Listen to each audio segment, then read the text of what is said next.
Bonjour à tous, Madame la Présidente du Congrès, Monsieur le Président du Comité actif de la SFAR, merci de m'avoir préféré à Jean-Denis pour vous parler de l'arrêt cardiaque traumatique.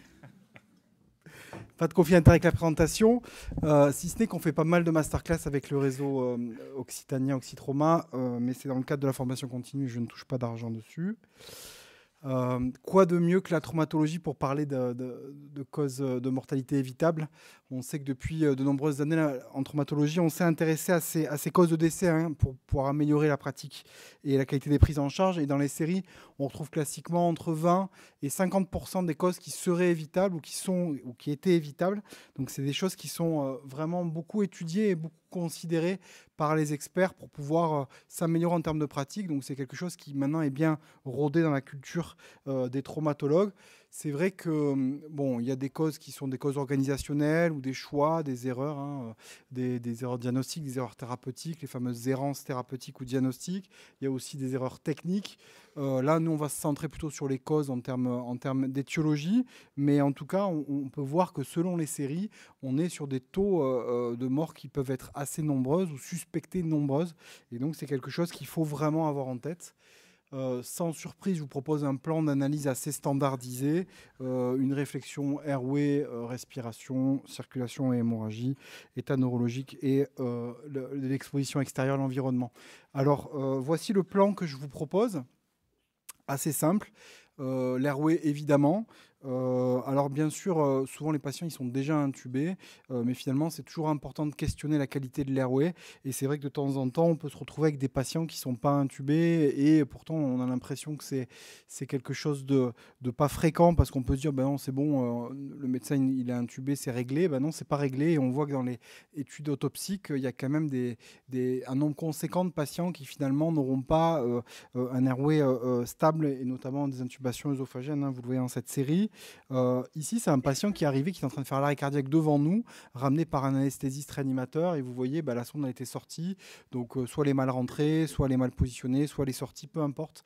Au moindre doute, laryngoscopie. Alors, il y a évidemment d'autres paramètres faciles à évaluer. Le débit expiratoire, qui est un marqueur fort pour voir si on est bien placé. Là, il n'y a pas de capno, mais on comprend qu'il y a un bon débit expiratoire et pas de fuite. Et donc, le capno n'était pas allumé, il suffit d'allumer, ça fonctionne. Inversement, là, il y a un débit expiratoire qui est complètement foireux, beaucoup de fuites, c'est sûr, ce patient est intubé, il faut s'exposer. Donc s'exposer, c'est quelque chose d'indispensable. Et puis également, regarder la qualité du réglage du respirateur, la FiO2 bien sûr, mais également voir s'il n'y a pas de problème instrumental, de fuite sur le respirateur. C'est des choses de base, mais c'est vrai qu'il faut toujours quelqu'un qui soit à la tête et qui y pense en cas d'arrêt cardiaque ou de presque arrêt cardiaque. C'est quelque chose à évaluer systématiquement.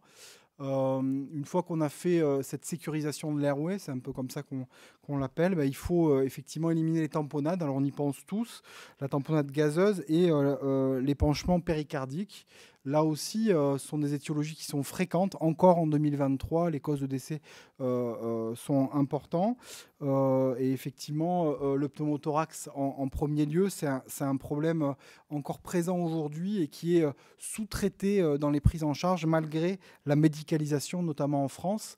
Quand on avait regardé il y a quelques années dans cette série la prévalence des pneumothorax sur les plus de 500 patients traumatisés thoraciques, on se rend compte qu'effectivement la prévalence est très importante, quasiment 2 tiers des patients ont un pneumothorax, mais surtout on a un patient sur 6, 17% qui a un pneumothorax, on avait défini ça comme tension pneumothorax, drainé en urgence ou immédiatement à l'admission ou juste après le scanner sur des critères d'épanchement abondant. Donc c'est des choses qui doivent vraiment être considérées, notamment parce que, on le sait, le diagnostic du pneumothorax est quelque chose d'assez difficile à réaliser. Il y a beaucoup de séries pour qualifier les critères diagnostiques du pneumothorax et finalement on se rend compte que c'est pas simple de faire un diagnostic parce que les critères sont très peu spécifiques, assez peu sensibles, assez finalement polyvalents avec des considérations ventilatoires, d'oxygénation, des considérations circulatoires, des états d'agitation, d'angoisse, des fois de troubles de connaissance, voire d'arrêt cardiaque. C'est pas toujours évident pour un médecin qui soit sur le bord de la route ou dans un déchocage de faire ce diagnostic. L'échographie est un élément évidemment décisif, mais on le sait, il y a des problèmes de faux positifs et de faux négatifs qui rendent le diagnostic pas toujours évident. après, quand le patient est déjà en arrêt cardiaque, finalement, on n'a plus de problème diagnostic et il n'y a plus de problème du tout. Parce que dans ce cas-là, on ne doit pas privilégier le diagnostic, mais plutôt privilégier l'exclusion d'un pneumothorax et donc envisager une décompression pleurale. C'est ce qui est reconnu par tous les experts. Hein. Tous les experts recommandent de ne pas laisser un arrêt cardiaque sans pleurostomie parce qu'on on perd la possibilité effectivement de traiter une cause évitable. Et il n'y a pas que les experts qui le recommandent, il y a aussi les recommandations européennes qui effectivement recommandent une décompression bilatérale systématique en cas d'arrêt cardiaque traumatique. Donc c'est quelque chose qu'il faut absolument réaliser. Et quand on parle de décompression pleurale, on n'est pas en train de parler d'exsufflation à l'aiguille, on est bien d'accord. On est en train de parler de pleurostomie, donc c'est un abord chirurgical. Dans la littérature, vous trouverez le terme de finger thoracostomie ou finger pleurostomie, c'est-à-dire dissection au doigt. Alors, vous pouvez le faire au doigt, mais ça fait mal à celui qui le fait. Hein. Si vous l'avez fait, je peux vous dire, vous le ferez une fois, vous le ferez 2 fois. Et après, vous aurez le bon goût de passer à de l'instrumentation. Donc, je vous conseille la pince de Kocher, qui est une pince qui est traumatique et qui vous permettra de rentrer beaucoup plus facilement dans la cavité pleurale sans léser le poumon en dessous. Voilà. Et là aussi, il y a une légende française qui voudrait que les pleurostomies, ça se fasse en latéral. En fait, toutes les recommandations internationales proposent des drainages antérieurs. Et la recommandation française, elle n'est pas basée sur une logique scientifique, elle est basée plus sur une enquête de pratique. Donc la tendance, c'est quand même de proposer plutôt une décompression antérieure. Après, du moment que le patient est décomprimé, c'est ça qui compte. Je vous le disais, les aiguilles, ça ne marche pas bien. Et ça, c'est maintenant bien documenté. Il y a pas mal de papiers qui montrent qu'il y a de grandes chances qu'elles soient inefficaces, qu'elles seront que ponctuellement efficaces, donc il y a une grande chance de récidive, et qu'elles sont beaucoup plus associées à des complications traumatiques avec l'empalement effectivement du parenchyme, notamment quand il n'y a pas de pneumothorax. Donc, encore une fois, une décompression pleurale bilatérale, oui, mais réalisée par voie chirurgicale. Et enfin, ce qui est important, c'est aussi de s'interroger sur la perméabilité de la décompression pleurale. Ici, c'est un patient qu'on a reçu il y a quelques semaines. C'est le professeur Capdevila qui l'a reçu. Et le smuriste avait fait un drainage bilatéral. Il avait mis des guédelles pédiatriques pour maintenir la stomie, mais vous voyez, ça n'a pas suffi. Et le pneumothorax s'est reconstitué. Il était vraiment en état de choc profond. Donc nous, dans ce cas-là, on a pour habitude de mettre des sondes à ballonnet. Ça marche bien, ça perméabilise la pleurostomie. Le ballonnet atraumatique pour le poumon et ça permet de naviguer comme ça jusqu'au scanner en atmosphère de sécurité. Vous voyez ici, c'est un patient trauma pénétrant qui avait reçu un trou dans la cavité pleurale avec un poumon qui était contu, il a une sonde à ballonnet. Voilà pour la décompression pleurale.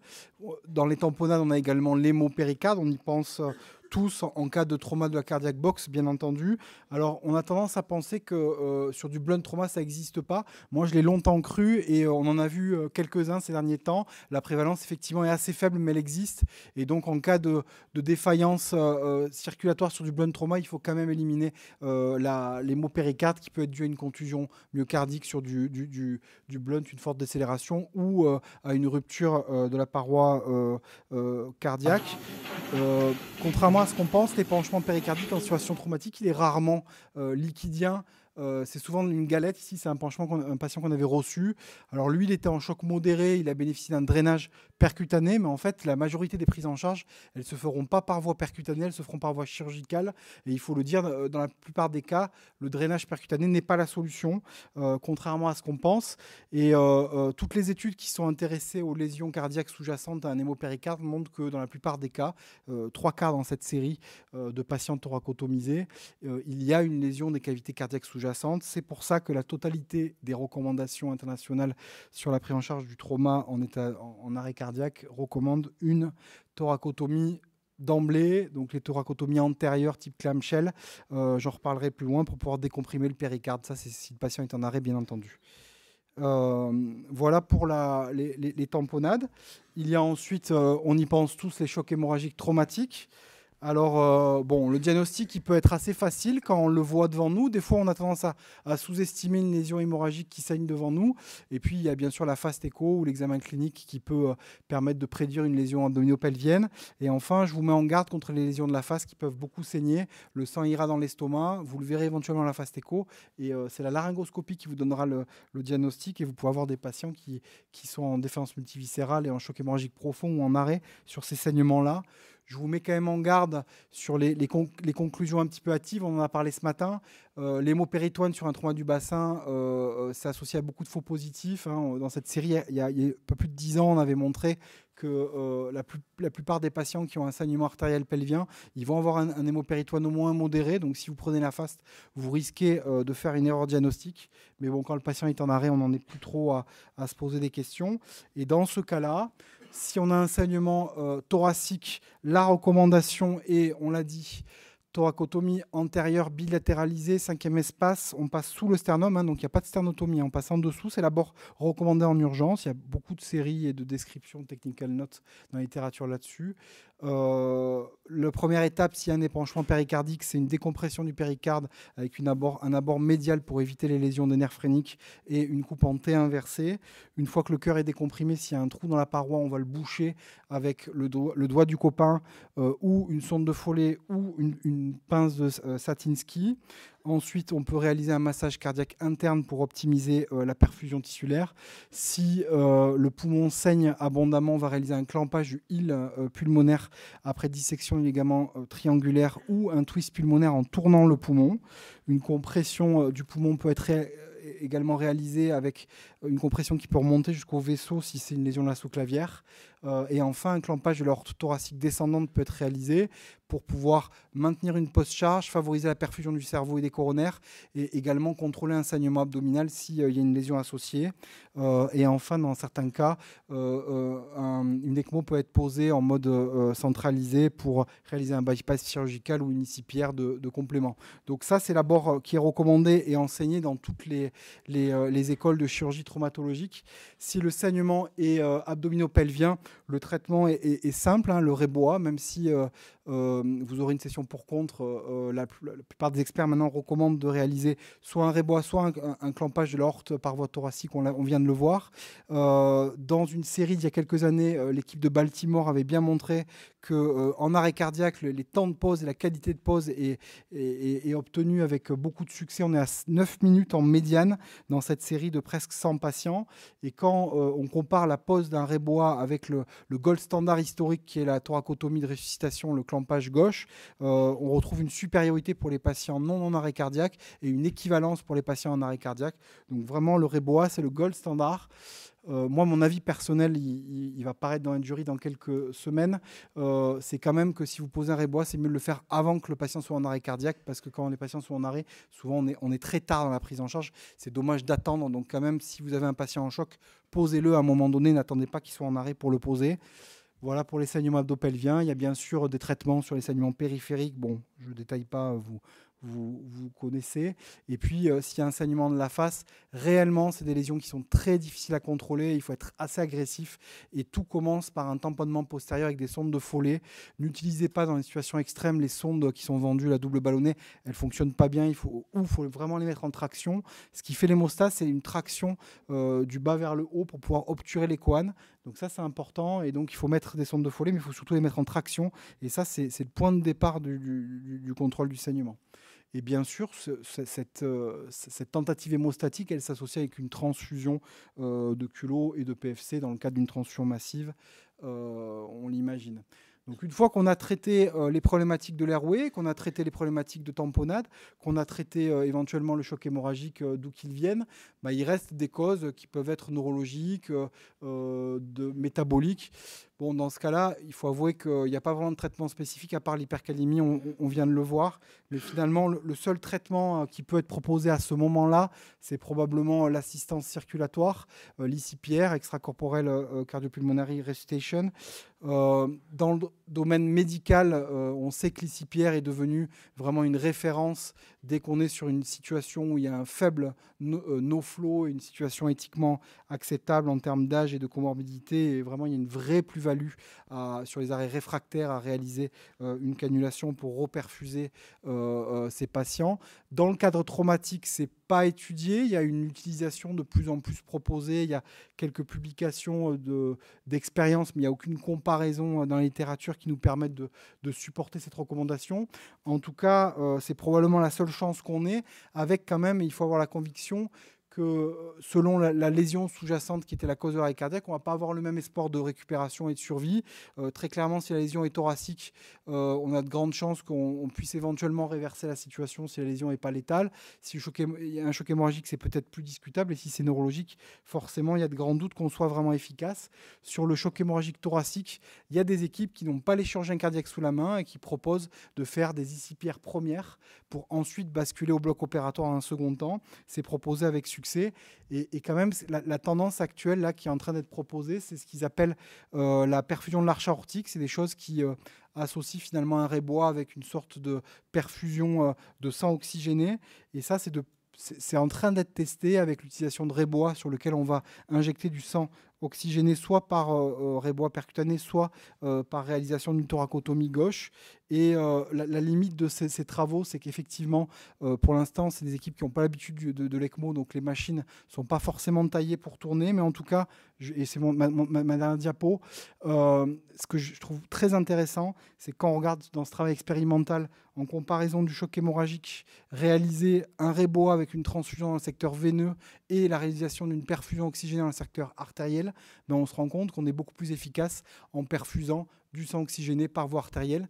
Si, comme moi, vous aviez la naïveté de penser qu'un choc hémorragique, vous pouvez le récupérer en compensant l'aspiration sanguine, eh bien, cet article, il vous montre que peut-être la bonne voie, c'est de perfuser du sang oxygéné pour relancer le cœur, les coronaires, le métabolisme cardiaque. C'est une vraie réflexion et pour moi, ça reste un travail animal, mais c'est un bon argument pour avoir une réflexion plus profonde sur les CPR, même en situation hémorragique, bien sûr, à compléter, à réfléchir et à discuter en amont avant d'être réalisé. Et puis, si jamais ça ne se passe pas bien, il faut savoir que l'ICPR, maintenant, c'est une nouvelle solution pour augmenter les possibilités de prélèvement et le pool de donneurs. Et ça, pour un centre qui est engagé dans la greffe et dans le prélèvement des patients, c'est non négligeable. Et donc, c'est quelque chose qu'il faut avoir en tête dans nos pratiques quotidiennes et quand on établit des stratégies.